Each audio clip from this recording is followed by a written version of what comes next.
Eu estou aqui agora ao lado de Rodrigo Broto e o Rodrigo ele vai falar com a gente sobre o programa da Faculdade Cidade Viva, é isso mesmo? Isso. Faculdade Cidade Viva é um programa de pós-graduação em educação clássica. Rodrigo, primeiro, obrigado por essa entrevista.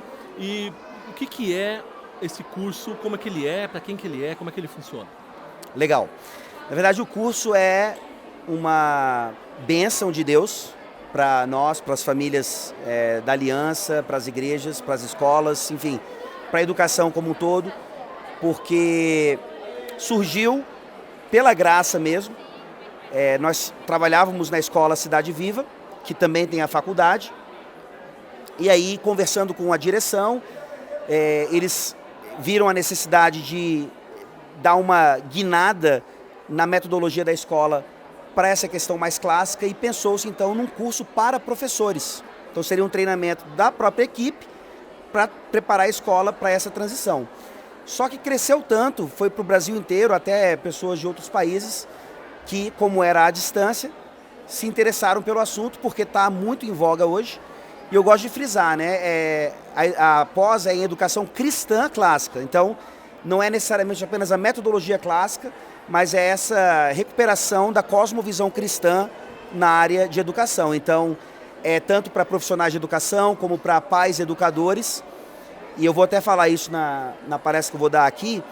A pós, ela dá uma certa segurança, digamos assim, para os pais educadores que ainda estão assim meio instáveis aí na situação jurídica do Brasil, né? Só querendo salientar também que hoje, graças a Deus, nós estamos numa situação muito boa, apesar de muitas pessoas falarem ao contrário, mas pelo menos esse diploma, essa diplomação da pós, dá a pais educadores essa possibilidade numa eventual visita do Conselho Tutelar e tal, isso adiciona, né, na segurança jurídica dessas famílias. Então, basicamente, o curso é voltado para essa área de cosmovisão cristã com a metodologia clássica, essa recuperação toda, abrangendo todas essas possibilidades aí.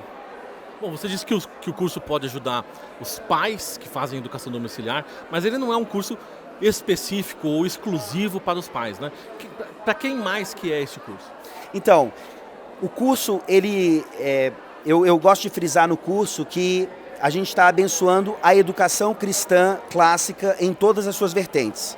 Ou seja, tanto na educação domiciliar como nas escolas cristãs. Hoje no Brasil, infelizmente, ainda não é muito comum, né, a presença de escolas confessionais e muito menos escolas confessionais clássicas. Isso está começando, graças a Deus, e a pós tem ajudado nisso.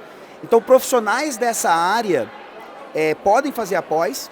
Nós tivemos na primeira turma vários grupos de professores de diversas escolas no Brasil que fizeram o curso exatamente para prepará-los melhor para esse tipo de metodologia. E lembrando que a gente tem que tomar muito cuidado, isso, num certo sentido, vem dos Estados Unidos, até por questões teológicas, de achar que os pais fiéis são aqueles que fazem educação domiciliar e os pais não tão fiéis assim são aqueles que ainda colocam na escola. A gente precisa entender que, biblicamente, existe no reino de Deus a necessidade tanto da educação domiciliar como da escola, com professores cristãos, com pedagogos cristãos, e nisso a gente se complementa e avança o reino ainda mais nessa área. Não, isso é uma coisa muito importante realmente, né? A educação domiciliar ela não é contrária ou não tem nenhuma oposição à escola, né? Nós não defendemos o fechamento de escolas e muitas pessoas que eu entrevistei hoje sentaram aqui, eu já entrevistei aqui diretor de escola, por exemplo, você também está envolvido, você falou aqui sobre a escola Cidade Viva, que de alguma forma tem ligação com a faculdade Cidade Viva, é isso mesmo, né? O homeschool ele não tem uma oposição à escola, ambos podem funcionar, um pode ajudar o outro. Como é que você acha que o homeschool ajuda a escola e a escola ajuda o homeschool? Perfeito. Eu acho que são questões de necessidades. Então, por exemplo, hoje no Brasil, por questões econômicas e tantas outras, muitas vezes os dois pais precisam trabalhar. E para você fazer uma educação domiciliar produtiva, geralmente um dos pais ele vai abrir mão, né, de um trabalho fora ou ele vai se dedicar um pouco mais àquilo. Geralmente sendo a mãe, que também é uma falsa acusação, né? Alguns jocosamente falam que a educação domiciliar é o mom schooling, né? Quero até chamar a atenção dos pais homens aqui.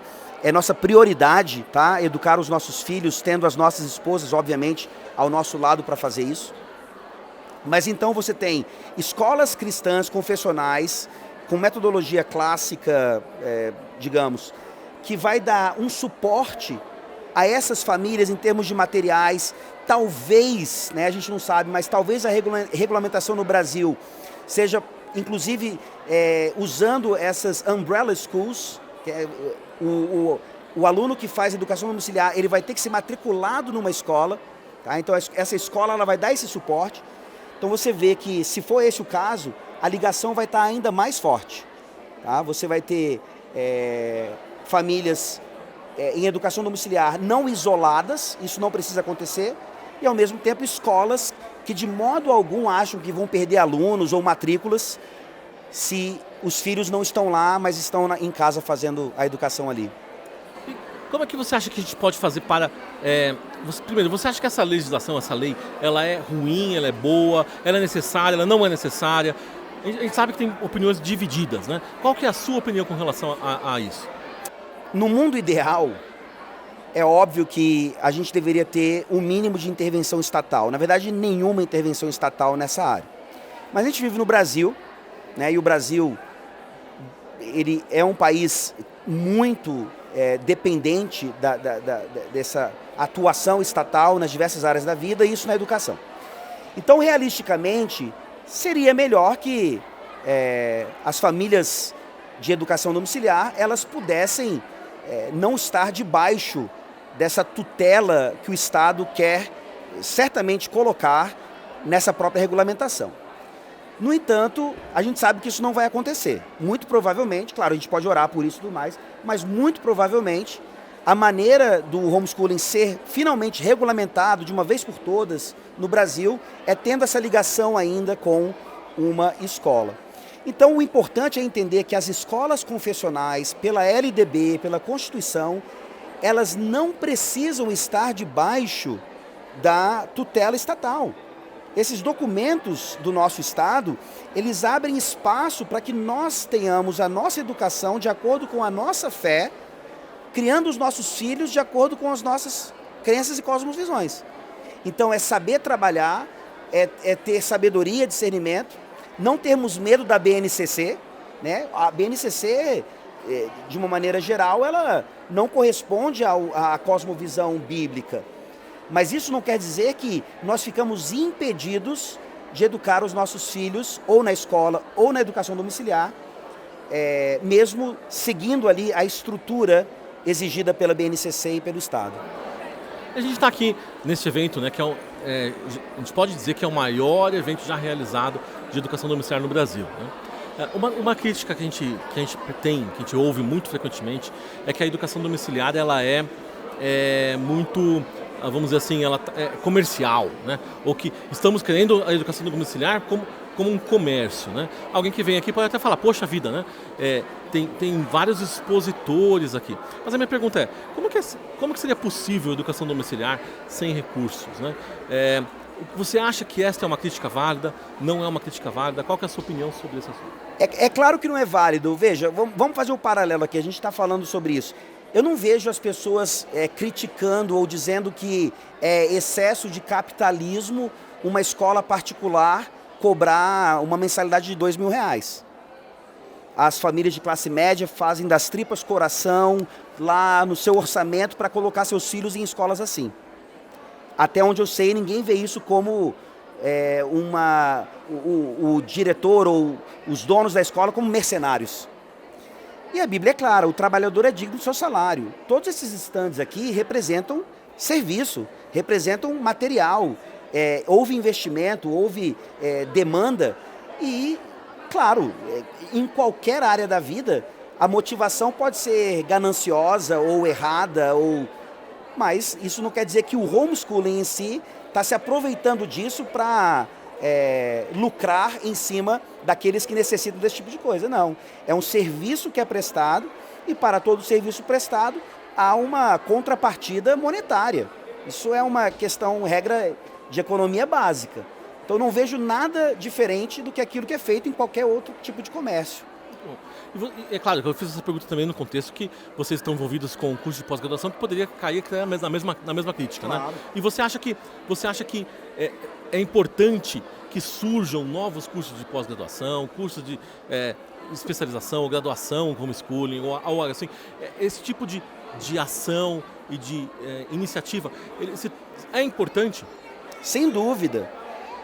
Tanto para a questão da própria competição mesmo, né? Competição no melhor sentido da palavra, que é a variedade de cursos e de instituições que possam oferecer treinamentos.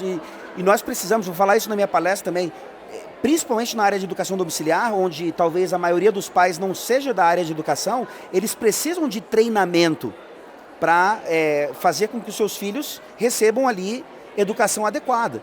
Então, quanto mais cursos, quanto mais possibilidades e variedades desse tipo de coisa, de investimento nessa área, você vai só qualificar melhor todos os educadores. Isso vai desde a escola até, como nós começamos a pós-graduação, para os professores da escola.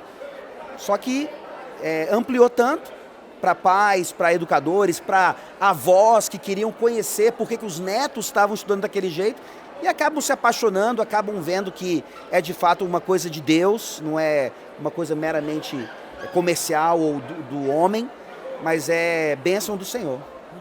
Rodrigo, muito obrigado pela entrevista. Obrigado, quero agradecer imensamente também pelo seu trabalho de dedicação no homeschool, na educação clássica.